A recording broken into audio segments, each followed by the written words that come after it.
हाँ जी, so we are back on this channel with your favourite faculty today. आज मेरे साथ हैं डॉक्टर अचिन मेहरा, आपके favourite neurology teacher. I think Hindustan में इससे बढ़िया न्यूरोलॉजी और इससे ज़्यादा इमोशन के साथ किसी ने नहीं पढ़ाई होगी कभी भी एमबीबीएस को।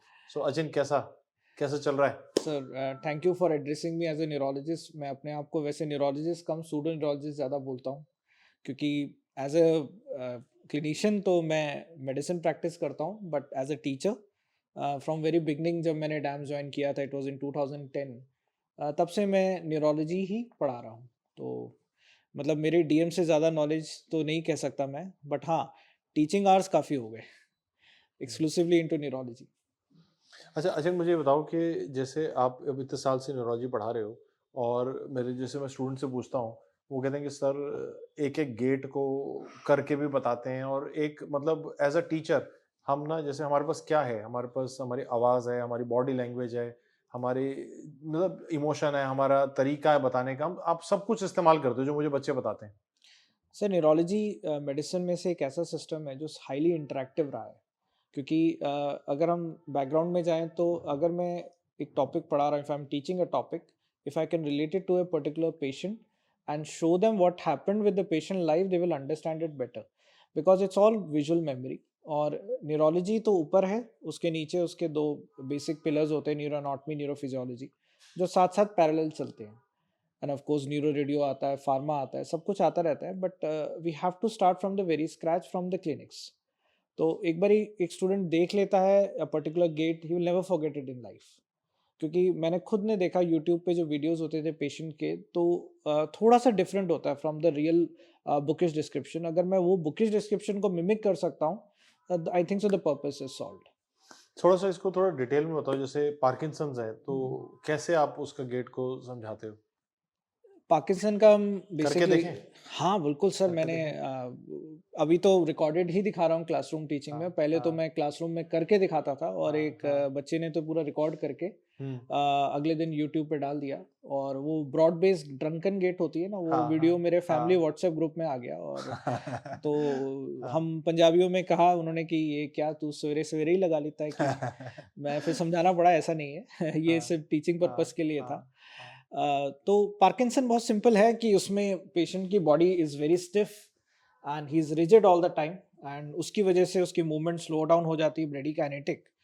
तो बैलेंस मेंटेन करने के लिए पेशेंट थोड़ा आगे की तरफ झुकेगा, he'll have a stoop posture, flex posture, and obviously when moving his arms and leg is not that good enough।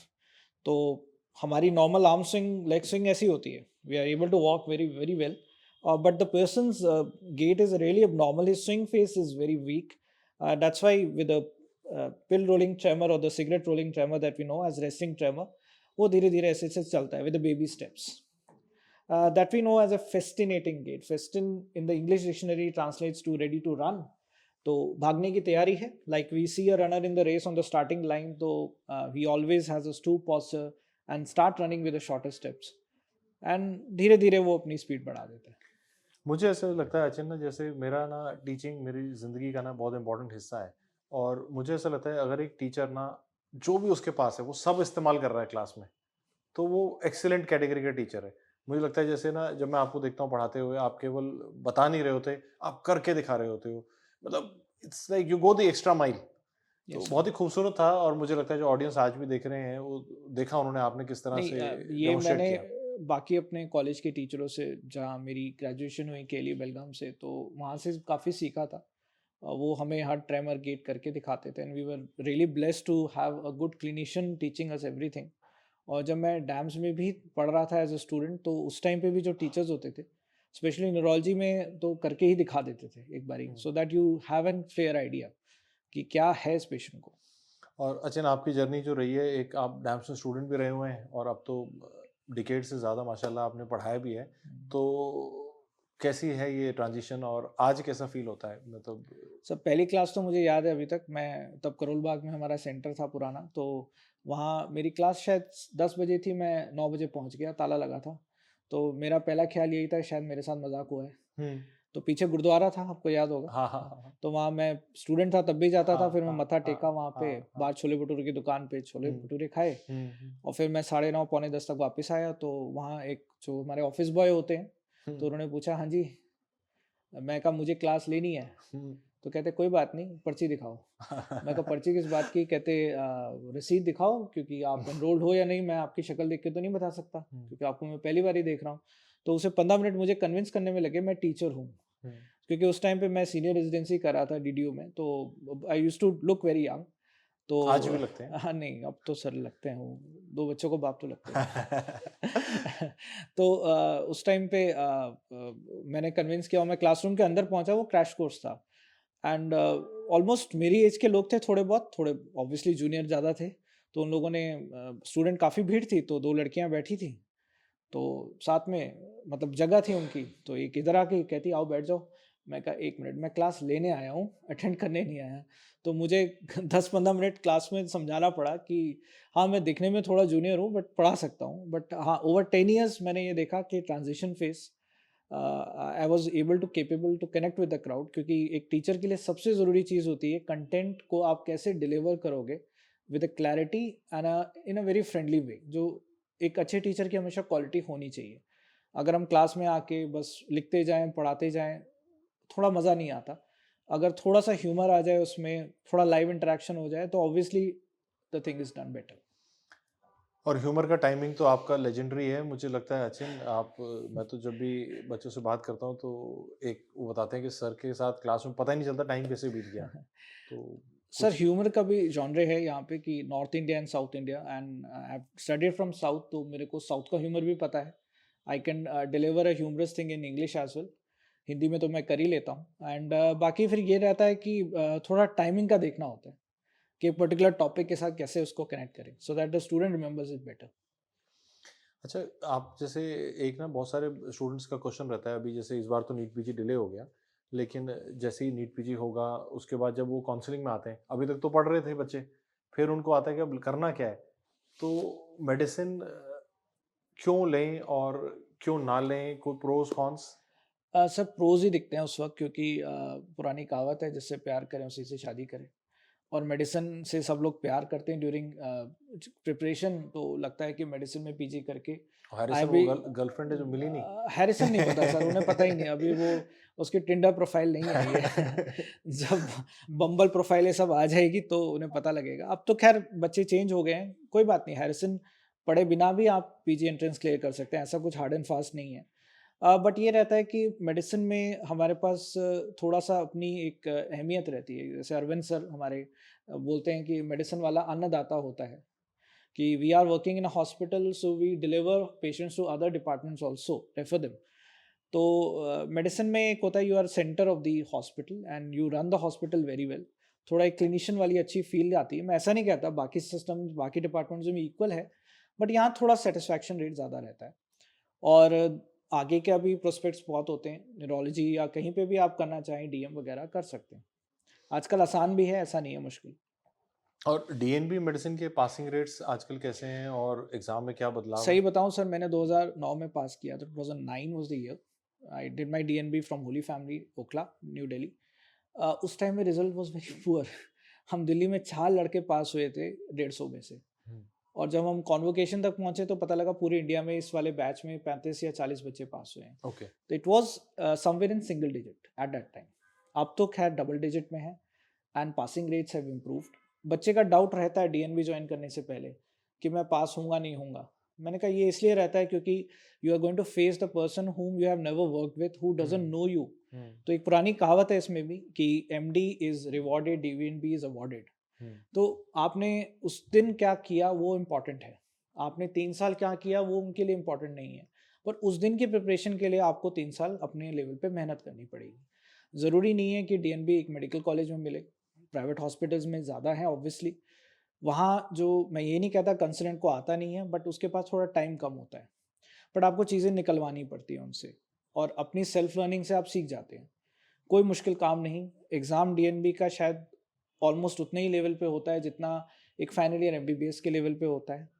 Cases थोड़े अलग होते हैं, आपसे एक्सपेक्टेशन ज़्यादा होती हैं। एंड डीएनबी में काफ़ी जगह ऑस्की पैटर्न आ गया है, तो उसमें पास होना आसान होता है क्योंकि उसमें आपको प्रोसीजर वगैरह आना चाहिए। मतलब how to examine the patient, वो धीरे-धीरे आप 3 साल में सीख जाएँगे। But consistency is the key, क्योंकि मैं भी डीएनबी थ्योरी फर्स्ट अटेम्प्ट फ्लंक किया, फिर मैंने को रियलाइज़ हुआ गलती क्या है, थ्योरी पास किया, प्रैक्टिकल फर्स्ट अटेम्प्ट पास किया बाय गॉड्स ग्रेस। तो मुझे बाद में लगा कि नहीं इतना मुश्किल नहीं था जितना मैं सोचता था, इट्स ईज़ी। और अब तो आप रेज़िडेंट्स को भी पढ़ा रहे हैं। आप doctor Arvind, doctor Srinath, doctor Bharat आप लोग मिलके आपने हुँ, रेज़िडेंट का भी एक शानदार कोर्स डैम्स ई-मेडिकल्स पे आपका आ रहा है।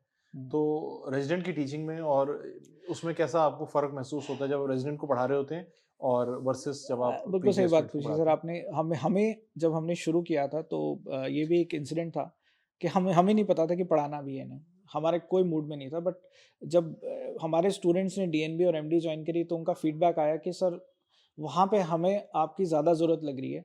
कोई ऐसा मिल जाए जो हैंड होल्डिंग करे हमारा, 3 साल हमारे साथ चले, ताकि हम उससे थोड़े इंटरैक्ट करें कि ये केस देखा, इसमें क्या पॉसिबिलिटी है सर। ये नहीं कह रहे स्टूडेंट्स कि हमारे हॉस्पिटल्स में कंसल्टेंट्स को नहीं पता। हाँ, उनके पास टाइम नहीं है, शायद उतना कनेक्ट नहीं कर पाते, हम आपसे ज़्यादा अच्छा कनेक्ट कर पाते हैं। तो काफ़ी स्टूडेंट्स ने हमारे से रिक्वेस्ट की थी, तो हमने उनकी रिक्वेस्ट पे शुरू किया था ड्यूरिंग लॉकडाउन। हुँ, हम घर पे ही सारा ऑनलाइन चलता था तब, अभी भी। तो लेवल ऑफ टीचिंग थोड़ा-सा ज़्यादा है वहाँ पे, डेप्थ ऑब्वियसली ज़्यादा है, डेप्थ ज़्यादा है, डेप्थ ज़्यादा। और क्लिनिकल एस्पेक्ट्स हम ज़्यादा अच्छा डिस्कस कर लेते हैं, and students are well satisfied with that कि इतना काफ़ी है। Even for the NEET SS exam अगर हम देखें, तो उनका जो पैटर्न है 200 क्वेश्चन का, उसमें जो क्वेश्चंस जो आ रहे हैं और जो टॉपिक्स पूछे जा रहे हैं, सेम लाइक नीट पीजी है। थोड़ा डेप्थ ज़्यादा है, क्वेश्चन ज़्यादा है, बस यही फ़र्क है। और जो लोग इस बार नीट पीजी का एग्ज़ाम देंगे या एफएमजी का एग्ज़ाम देंगे जून जुलाई के अंदर, उनके लिए कोई ऐसे टॉपिक्स जो आप प्रेडिक्ट करना चाहते हो कि ज़रूर पढ़ लें? सर नीट पीजी के लिए तो final year subjects are very important, and उसमें मेडिसिन में अगर हम ब्रेकेज देखें तो 30-35 क्वेश्चंस तो आ ही जाते हैं आराम से, और उसमें न्यूरोलॉजी के 7-8 क्वेश्चन होते हैं। तो अप्रॉक्सीमेटली मैं मानूँ तो एक पार्किंसन एक टॉपिक रहता है जिसमें कुछ ना कुछ पूछेंगे। देन स्ट्रोक, स्ट्रोक में या तो सबअरेक्नाइड हेमरेज आ जाएगा या इस्केमिक स्ट्रोक आ जाएगा। एक आधा क्वेश्चन फिजियोलॉजी का कॉर्टिकल फंक्शंस पे आता है, और बच्चों को पता है ज़हर वाली खीर, ब्राउन सिक्वार्ट सिंड्रोम, हुँ, लेजेंडरी टॉपिक है वो, हुँ, अमर है वो, और वो तो कहीं न कहीं पूछ ही लेते हैं। हुँ। तो और हमारे समय से पूछ रहे हाँ, आपके समय से हैं। माइस्थीनिया भी ऐसे ही है हाँ, सर। हाँ। तो और पर क्वेश्चंस की जो आप कहते हैं पुरानी ये भी बात कहते हैं कि आईएनआई-सीटी और नीट में ये मेजर फ़र्क है। For INI CET you need to know everything about something, but for NEET PG you need to know something about lot of things. Lot of things. तो हमें बहुत डीप में नहीं जाके, हमें सुपरफिशियल भी पता है तो हम निकाल लेंगे। बस उस क्वेश्चन को पढ़ के घबराना नहीं है। Sometimes you don't know the answer, but you know the options, you can easily rule them out and find the correct answer. That's the कोई mantra. कोई ऐसे टिप्स या कोई ऐसा थॉट प्रोसेस आप उन स्टूडेंट्स को फाइनली देना चाहेंगे जो अभी मेडिसिन से शुरुआत कर रहे होंगे, थर्ड ईयर में आए हैं, फोर्थ ईयर में आए हैं, पहली बार मेडिसिन पढ़ना शुरू कर रहे हैं, कुछ उनके लिए एडवाइस? पहली चीज़ तो मेडिसिन पढ़ना मुश्किल मैं कह सकता हूँ है, क्योंकि आप उस टाइम पे वो पेशेंट देख के उससे कनेक्ट नहीं कर पाते विद द थ्योरी एस्पेक्ट। तो बेहतर ये रहेगा कि if you read a topic, try to summarise the topic in a way that you can recollect the topic. 2 तरीके से तैयारी है, either you are reading it for yourself clinical aspect university exam, और फॉर नीट पीजी। अगर आप NEET PG की तैयारी कर रहे हैं, I think so DAMS notes are more than sufficient. Even आप यूनिवर्सिटी एग्जाम की तैयारी कर रहे हैं तो मेरी हमेशा स्टूडेंट्स को ये रहती है राय कि you go through the notes first, then read the text book, you able to understand the text book better, कि इतना रेलेवेंट है, इतना इरेलेवेंट है। And remember what you learn on the patient in the hospital is the thing that you will always remember throughout your life. मैंने आज पढ़ा मैं कल भूल जाऊंगा, बट पेशेंट देखा मुझे हमेशा याद रहेगा।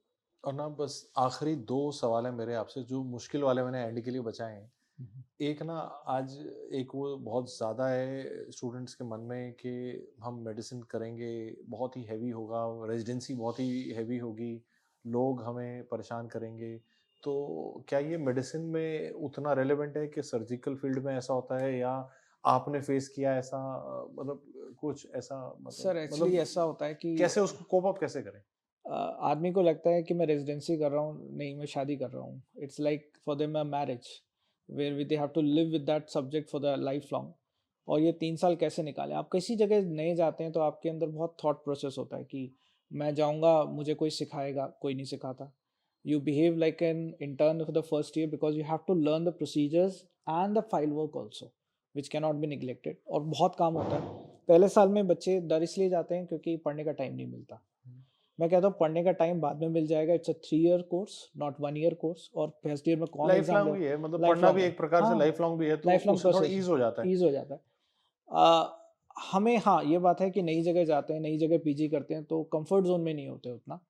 अनकम्फर्टेबल होता है, बट थोड़ा कम्फर्ट ज़ोन से बाहर निकलेंगे, एडजस्ट करेंगे, you will try to learn the people, their mindset, you will be able to work peacefully, ऐसा कुछ नहीं होगा।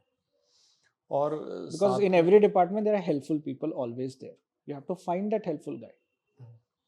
और कोई ऐसा, मतलब आखिर में ना जो मैं चाहता हूँ आप जैसे और जूनियर बच्चों की तरफ चले जाते हैं, क्लास 12th के बच्चे होंगे, 10वीं के बच्चे होंगे जो डॉक्टर बनना चाहते हैं और न्यूज़ को देख के घबरा भी रहे हैं। तो आप तो जैसे प्रैक्टिसिंग डॉक्टर हैं, आपका अपना Hmm. प्रैक्टिस भी है, आप शुरू से ही आप हॉस्पिटल भी चलाया आपने, सब कुछ किया आपने ज़िंदगी में। तो क्या वो करियर के लिए एस्पायर करें? जो आखिरी सवाल है, थोड़ा टफ है आपके लिए, मैं मालूम बिल्कुल है। सर, करना चाहिए, क्योंकि डॉक्टर एक आत्मनिर्भर ऑक्यूपेशन है। हम ज़्यादा किसी पे डिपेंड नहीं होते। मान लो हमें हॉस्पिटल में जॉब नहीं मिलती, मैं कोई अपना खुद का सेटअप खोलता हूँ, इट विल रन। और बाकी ये नहीं कह रहा कि इंजीनियरिंग में आत्मनिर्भरता नहीं है, वहाँ पे भी स्टार्टअप ज़्यादा होते हैं हम लोगों से। बट ये है कि long run you will be recognised as a doctor and respected in the society, ऐसा नहीं होता। आज भी मैं रास्ते में आ रहा था तो पुलिस वाले ने रोक लिया। एज यूजुअल दिल्ली में हुँ। थोड़ा रेड लाइट पे दिखता नहीं है हम लोगों को, तो बट जब मैंने जैसे ही बोला मैं डॉक्टर हूँ, उसने प्लस का साइन देखा, तो उसने कहा जाने दीजिए, कोई बात इज़्ज़त है अभी भी। इज़्ज़त है सर, ऐसी बात नहीं है। एंड शायद फिजिशियंस के लिए मुझे एक इंसिडेंट भी याद आता है। मैं ऑटो में था और कैब में था, तो कैब वाले ने मेरे से पूछा, आप डॉक्टर हैं? मैं कहा हाँ। तो उसने अगला सवाल था, किस चीज़ के डॉक्टर? अब मेडिसिन वाले के लिए बहुत हाँ, मुश्किल होता है हाँ, किस हाँ, चीज़ का हाँ, डॉक्टर, मतलब। तो मैंने तो मज़ाक में बोल दिया, मैं कोविड वाला हूँ। हुँ, क्योंकि कोविड जब पैंडेमिक आया तो हाँ, respiratory medicine and intensive care they were working, but medicine का मेजर रोल आया था। हुँ, तो इसीलिए शायद पोस्ट कोविड हमने देखा भी है कि काउंसलिंग वगैरह में ज़्यादातर लोगों ने मेडिसिन के लिए ऑप्ट किया, बिकॉज़ डिमांड बहुत हो गई एकदम से। सही बात है। और रेडियोलॉजी के लिए तो और भी मुश्किल होता है, ऑटो वाला पूछ ले कि क्या किस चीज़ के डॉक्टर हो तो नहीं बता पाते, अल्ट्रासाउंड के बताना पड़ता है। अल्ट्रासाउंड या एक्स-रे कुछ बोलना है ना? पड़ता है सर। हाँ, कोई फाइनल मैसेज स्टूडेंट्स के लिए, आपके जो इतने साल से आपसे पढ़े हैं, कुछ उनके लिए? जो प्रिपरेशन कर रहे हैं उनके लिए एक ही मैसेज दूँगा, आरआरआर, रीड, रिवाइज़ और रिकॉल, ताकि अंत में जाके एग्ज़ाम में ना हो रिग्रेट। और जो बच्चे पढ़ चुके हैं, प्रैक्टिस में हैं, मैं तो कहूँगा बी इन गुड कंपनी। हमारे प्रोफ़ेशन में लोग हेल्पफुल भी हैं, अनहेल्पफुल भी है, कनिंग भी है, बिचिंग भी करते हैं। तो बिचिंग, कनिंग होके कोई फ़ायदा नहीं। Be at your place, do whatever you can do best, and there is always a room at the top waiting for you. खाली है वो कमरा अभी भी। वही वही रेडिएट करो जो अपने लिए चाहते हो। आप हाँ, काइंडनेस रेडिएट करोगे, काइंडनेस आएगी। आप अच्छाई रेडिएट करोगे, अच्छाई अच्छा आएगी। ही आएगी। आप चालाकी करोगे तो लोग भी दूसरे करेंगे। चालाक होंगे। मेरे फ़ादर हमेशा कहते हैं, ही इज़ अ फिज़िशियन, तो पापा हमेशा कहते हैं कि बेटा ज़िंदगी बहुत लंबी है और दिल्ली छोटी है। तुम आज किसी से निकलोगे, अगले दिन उसी को मिलोगे। तुम किसी के साथ बुरा करोगे, अगले दिन तुम्हारे साथ बुरा होगा। तुम अच्छा करोगे, लोग तुम्हें याद रखेंगे। दूसरा मेरा मानना है कि ना, एक हम सोचते हैं, बच्चे कई बार सोचते हैं कि बाइनरी है दुनिया के, इसको मिल गया तो मुझे नहीं मिलेगा, ऐसा कुछ नहीं है। दुनिया में अपॉर्चुनिटी इतनी है, इतनी अबंडेंस है, बहुत है और सर। पॉजिटिव रहेंगे, कर पाएँगे, हो जाएगा सर, है बिल्कुल ना? हो जाएगा, ऐसा कुछ नहीं। आखिर में ना एक लाइन है जो हमने साथ में बोलनी है, जिसको आप हम हमेशा डैम्स में कहते भी हैं। मैं चाहता हूँ मैं शुरुआत करूँ, आप ख़त्म करें। अपना टाइम अपन खुद लाएगा।